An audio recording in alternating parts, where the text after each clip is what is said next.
السلام علیکم، welcome to my YouTube channel ابھی Kahani star. Please subscribe my channel. میرا نام آمنہ ہے، میری عمر 20 سال ہے. میں ایک ہی بہن تھی، اپنے ماں باپ کی بہت لاڈلی تھی. سبھی گھر والے مجھ سے بہت محبت کرتے تھے. میری ایک بڑی خواہش تھی جس کے ساتھ میری شادی ہو، وہ بھی میری طرح اکیلا ہی ہو. اب میری شادی کی عمر ہو گئی تھی، لیکن مجھے جیسا لڑکا چاہیے تھا ویسا نہیں مل رہا تھا. گھر والے میری وجہ سے بہت پریشان تھے. آخر انہیں میرے لیے ایک لڑکا پسند آ گیا جو اپنی بہن کے ساتھ رہتا تھا دوسرے شہر میں. انہوں نے بھی بنا جانچ پڑتال کیے میرا رشتہ اس کے ساتھ کر دیا. میں تو بہت خوش تھی. جب میں نے پہلی بار اس کی تصویر دیکھی تو مجھے وہ بہت خوبصورت لگا تھا. مجھے ایسا لگا تھا وہ بنا ہی میرے لیے ہے. میں خود بھی بہت پیاری تھی. ہماری جلد ہی منگنی ہو گئی تھی. اس کے بعد ہم دونوں رات دیر تک باتیں کرتے تھے. لیکن مجھے ایک بات بہت پریشان کرتی تھی. وہ میسج پر ہی مجھ سے بات کرتا تھا. کبھی اس نے کال پر بات نہیں کی تھی. جب بھی میں اسے کال کرنے کا کہتی تو وہ مجھے کہہ دیتا میری بہن ڈانٹتی ہے، اس وجہ سے میں تم سے کال پر بات نہیں کرتا. حیرت کی بات تو یہ تھی کہ اس کی بہن کی اتنی زیادہ عمریں ہو گئی تھی، اس نے ابھی تک اپنی بہن کی شادی نہیں کی تھی. میں جب بھی اس بارے میں اس سے بات کرتی تو وہ غصہ کر جاتا تھا. میں نے پھر کبھی اس بارے میں اس سے بات نہیں کی تھی. وقت گزرنے لگا تھا. 1 سال بعد اس کی بہن شادی کی تاریخ پکی کرنے آ گئی، لیکن اس کے چہرے پر ذرا بھی خوشی نہیں تھی. اس کا ایک ہی بھائی تھا، اسے تو خوش ہونا چاہیے تھا. اس کے بھائی کی شادی جو ہو رہی تھی. چند دن بعد ہی میں بیاہ کر اپنے سسرال آ گئی. جب میں دلہن بنی کمرے میں بیٹھی ہوئی تھی تو وہ کمرے میں آیا اور مجھے کہنے لگا مجھے ضروری کام سے جانا ہے، اس وجہ سے میں شاید رات نہ آ سکوں، تو تم پریشان مت ہونا. میں حیران ہوئی تھی اس کی بات سن کر. آج ہماری شادی کی پہلی رات تھی اور آج ہی اسے کوئی کام یاد آ گیا تھا. میں نے کتنا کچھ سوچا ہوا تھا، اسے بہت ساری باتیں کروں گی، لیکن وہ تو میرے خوابوں پر پانی پھیر کر نہ جانے کہاں چلا گیا تھا. میں نے گہری سانس دی، وہیں پر بیٹھی ہوئی تھی. اتنے میں میری نند کمرے میں آئی. میں نے اس کی طرف دیکھ رہی تھی. وہ مجھے بہت خوش لگ رہی تھی. میں نے اسے اپنے شوہر کے بارے میں پوچھا. وہ مجھے کہنے لگی بہت چالاک ہو تم، دیکھ لینا میں کیا کروں گی تمہارے ساتھ. اس کی بات سن کر میں نے حیرت سے کہا آپ کی بات کو سمجھی نہیں ہوں. وہ ہنستے ہوئے کہنے لگی میں تو مزاق کر رہی تھی، ویسے کہہ رہی ہوں. میں بہت حیران ہوئی تھی اس کی بات سے. اس نے مجھے ایسا کیوں کہا تھا؟ میری تو اس کے ساتھ اتنی بات بھی نہیں ہوئی تھی. میں نے پھر کچھ نہ کہا. اگلے دن صبح صبح میرا شوہر آ گیا اور کہنے لگا گھر میں کوئی پریشانی تو نہیں ہوئی تھی. مجھے وہ بھی اداس لگ رہا تھا، لیکن میں اسے ناراض تھی. میں نے غصے میں کہا بھلا ایسا کون کرتا ہے؟ آپ کو کچھ تو خیال کرنا چاہیے تھا. آپ تو ایسے چلے گئے تھے مجھے چھوڑ کر. وہ مجھے کہنے لگا بس ایک مجبوری تھی، زندگی میں کبھی تمہیں بھی ایسے موقع کا سامنا کرنا پڑے گا. اس دن کے بعد میں اسے بات تو کر رہی تھی، وہ اپنی بہن کو بلاتا نہیں تھا. اگر بات کرنے کی کوشش کرتا تو وہ غصہ کر جاتی تھی. مجھے ایسا لگ رہا تھا دونوں کے درمیان میں کوئی ناراضگی چل رہی ہے. اسی وجہ سے وہ شاید ان دونوں میں کوئی جھگڑا ہوا تھا، جس کی وجہ سے وہ جھگڑا کرتی تھی. وقت گزرنے لگا تھا. رات کے نہ جانے کس پہر میری آنکھ کھلی. میرا شوہر کمرے میں نہیں تھا.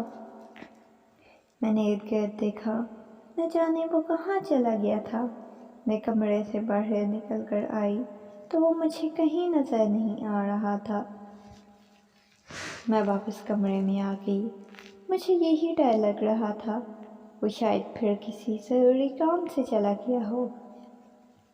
میں کمرے میں آ گئی لیکن وہ تو گھر پر ہی تھا۔ لوبو، میں نے جب اسے پوچھا رات کو تم کہاں تھے، میری بات سن کر وہ حیرت سے کہنے لگا گھر پر ہی تھا، میں نے کہاں جانا ہے۔ مجھے حیرت ہوئی تھی اس کی بات سن کر۔ میں نے حیرانگی سے اس کی طرف دیکھتے ہوئے کہا تم گھر پر تو نہیں تھے، رات کو کمرے میں بھی نہیں تھے۔ میری بات سن کر وہ کہنے لگا تمہیں کوئی غلط فہمی ہوئی ہے، میں گھر پر ہی تھا۔ میری باتیں سن کر میں دیکھ رہی تھی میری نند ہلکا ہلکا مسکرا رہی تھی۔ مجھے دال میں کچھ کالا لگ رہا تھا۔ میں وہاں سے اٹھ کر جانے لگی، اچانک سے میرا سر چکرایا اور میں واپس کرسی پر بیٹھ گئی۔ میرے شوہر پریشانی کے عالم میں پوچھنے لگا کیا ہوا ہے، مگر میرا سر گھوم رہا تھا۔ وہ میرے پاس آ کر بیٹھ گیا، میرا ہاتھ پکڑ کر پوچھنے لگا کیا ہوا ہے۔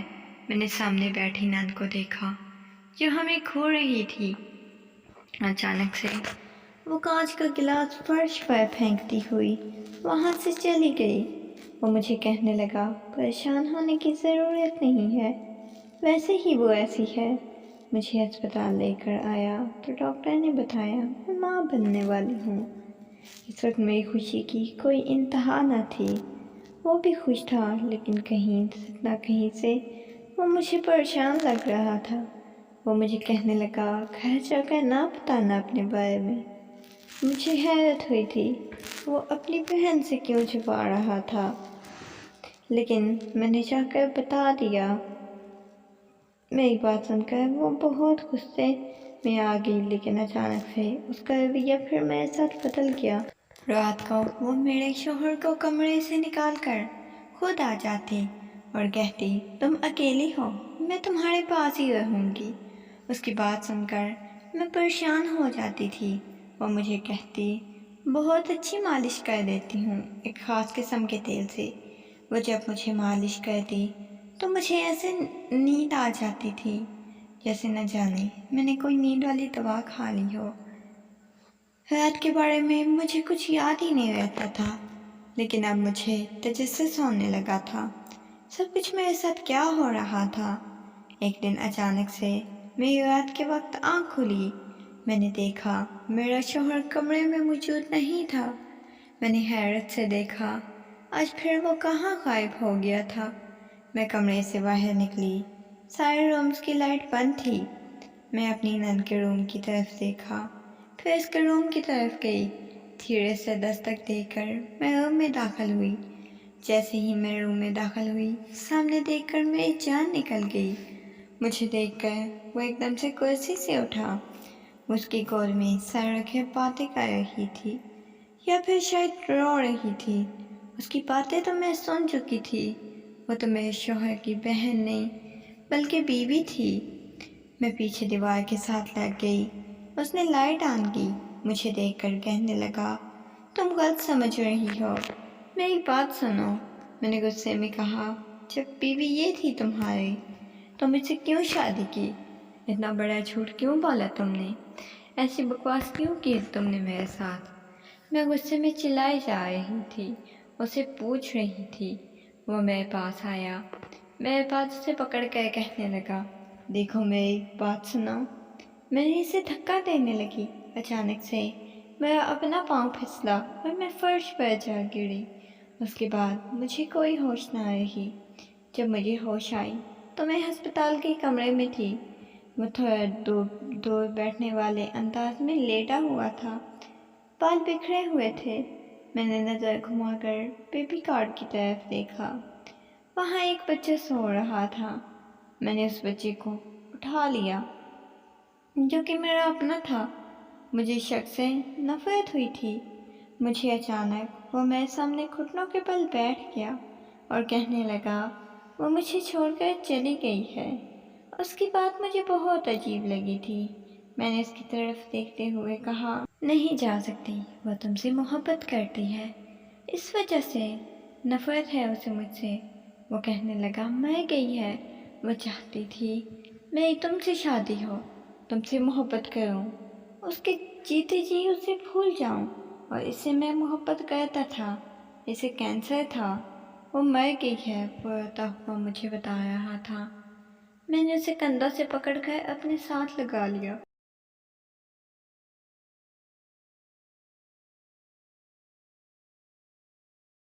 اس کے بعد ہم دونوں ہنسی خوشی ایک دوسرے کے ساتھ رہنے لگے۔ اگر آپ کو سٹوری اچھی لگی ہو تو ایسی مزید سٹوریز کے لیے میرے چینل کو سبسکرائب کر دیں۔ شکریہ۔